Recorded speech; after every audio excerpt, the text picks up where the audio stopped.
Welcome to the Genius Factory. Enjoy the video. You start by preparing the exact link you want people to reach. Sign in, open Google Sites, and publish the page so you have a stable, live URL.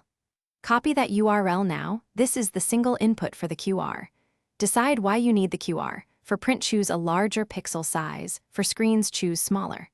Once done, select a QR generation method, built-in browser tool, Google Chart-style API, or a dedicated generator, so you can paste the URL and produce the code. Now you paste the live Google Sites URL into your chosen QR tool. Choose a clear size and an error correction level. Higher correction tolerates damage but increases density. Then pick PNG for raster or SVG for scalable vector output. Preview the QR and scan it with a camera app to confirm it opens the correct page. This verifies the encoding and the published URL.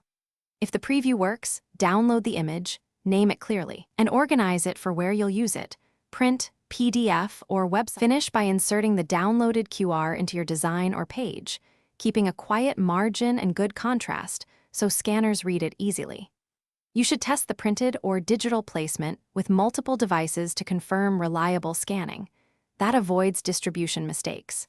If something goes wrong, troubleshoot by verifying you copied the exact published URL, ensuring the site is publicly accessible, and confirming the QR image is large enough and high contrast. If needed, regenerate with a different error correction or format and retest. Thanks for watching. If you found this helpful, don't forget to like and subscribe.